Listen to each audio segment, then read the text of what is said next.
Good morning all. आज हम आपको एक्सट्रैक्शन मेथड का टाइम कॉम्प्लेक्सिटी बताने के लिए जा रहे हैं कि अब आप इसको टाइम कॉम्प्लेक्सिटी आप कैसे फाइंड आउट करोगे।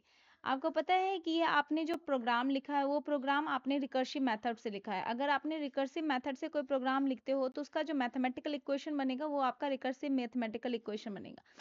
अब आप देखिए कि पहले मैथमेटिकल रिकर्सिव इक्वेशन बनता कैसे है। आप पहले इसको थोड़ा समझने की कोशिश करें। आपने क्या किया आपने क्या किया था n से लेके n/2, n/2 से लेके n/4, n/4 से लेके n/8, इस तरीके से आपने अपने पूरे मैट्रिक्स, आपको यही किया था ना, आपने पूरे मैट्रिक्स को इस तरीके से डिवाइड करते गए थे, फिर डिवाइड करते गए थे, तब तक डिवाइड किए थे जब यहाँ पे एलिमेंट्स 1 ना हो जाए, इस तरीके से डिवाइड करते हुए जब तक एलिमेंट्स 1 ना हो जाए।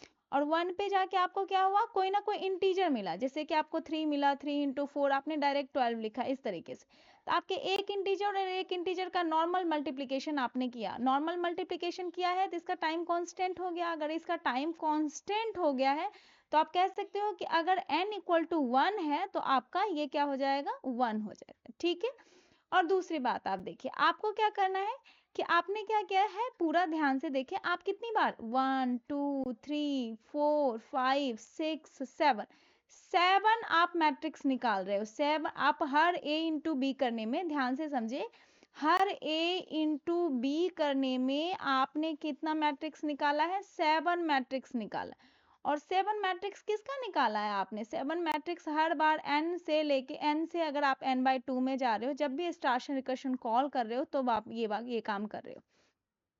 कहने का मतलब है tn से अगर जब भी आप n/2 में जा रहे हो तो आप कितनी बार काम कर रहे हो, 7 टाइम्स काम कर रहे हो।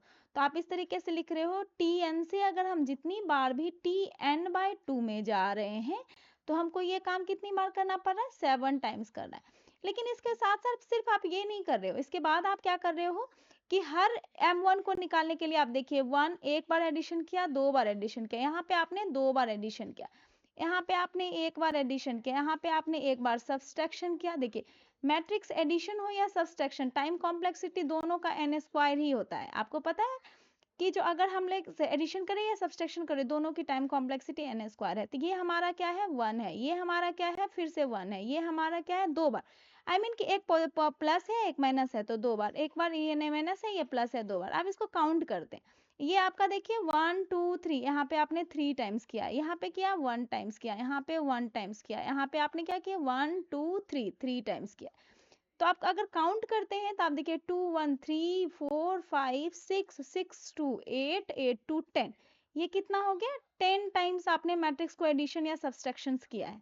यहाँ पे देखिए 3 3 2 6 6 2 8 8 टाइम्स, आई मीन कि टोटल आपने मैट्रिक्स का एडिशन एंड सब्सट्रैक्शन जो किया है वो है आपका 18 टाइम्स। तो कहीं ना कहीं आप क्या कर रहे हो, इसके बाद आपने इतनी बार किया है 18 का एडिशन एंड सब्सट्रैक्शन किया है। एडिशन और सब्सट्रैक्शन की एडिशन एंड सब्सट्रैक्शन का जो होगा टाइम कॉम्प्लेक्सिटी क्या होता है, वो n स्क्वायर होता है। तो कहीं ना कहीं आपने इतनी बार n स्क्वायर काम किया। अब आपको समझ में आ गया कि ये लाइन मैंने कैसे लिखा। अगर n ग्रेटर देन 1 है तो आपका इतना काम चल रहा है। तो अब देखिए, ये आपका हो गया रिकर्सिव इक्वेशन। ये क्या हो गया आपका, रिकर्सिव इक्वेशन।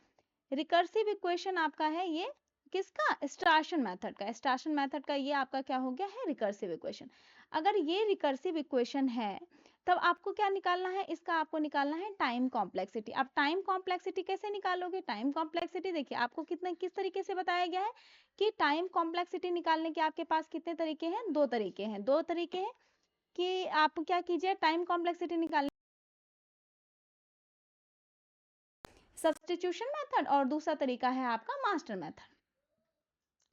आपके सिलेबस के हिसाब से मैं बात कर रही हूँ। देखिए, बहुत सारे तरीके हैं, हम इस बारे में डिस्कस नहीं करें। आपके पास जो भी है टाइम कॉम्प्लेक्सिटी के दो तरीके, substitution method and the master method.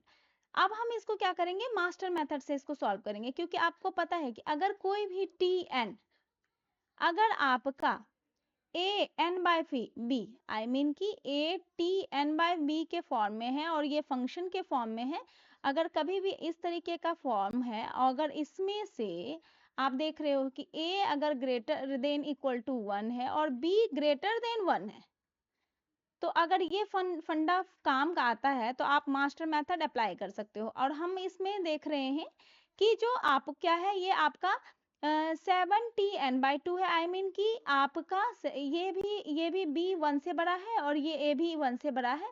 तो आई मीन कि यहाँ पे हमको और साथ में आपका क्या है 18n² है, 18n² है। आप इसको इस तरीके से लिख सकते हो। आपको पता है कि 18 को हम कांस्टेंट लिख देते हैं, कांस्टेंट n² हम लिख सकते हैं।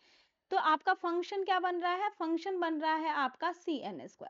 इस तरीके से अगर आपका कुछ बन रहा है तो आपको क्या करना है कि जो इसमें मास्टर मेथड अप्लाई हो सकता है। नेक्स्ट वीडियो में मैं आपको ये बताऊंगी कि मास्टर मेथड का फॉर्मूला क्या है और मास्टर मेथड को हम अप्लाई कैसे करते हैं। जनरल फॉर्म में जब आपको कोई इसका रिकर्सिव रिक्वेशन लिखने के लिए कहे तो आपको इस तरीके से लिखना है कि जो आप ये लिखिए tn कोई, क्योंकि आप बहुत ज्यादा पर्टिकुलर हर बार नहीं हो सकते। यहाँ पे बहुत क्लियरली आपको 18 दिखाया जा रहा है, बहुत बार नहीं भी दिखाया जाएगा। तो ये आपका कुछ तो कांस्टेंट है और ये कुछ कांस्टेंट n² है और ये इस तरीके से ये आपका क्या हो गया recursive equation. I hope guys कि आपको ये बात समझ में आ गया कि रिकर्सिव इक्वेशन क्या होता है और आप जानते हैं कि रिकर्सिव इक्वेशन का मास्टर मेथड से किस तरीके से आपको काम करना है। तो नेक्स्ट वीडियो में मैं आपको मास्टर मेथड और मास्टर मेथड से निकलने वाले कुछ फंक्शंस आपको बताऊंगी कि how you have to calculate the master method function. ठीक है, thank you so much guys. I hope कि आपको ये वीडियो पसंद आया होगा। अगर पसंद आया है तो लाइक एंड सब्सक्राइब करते हैं। Thank you so much guys.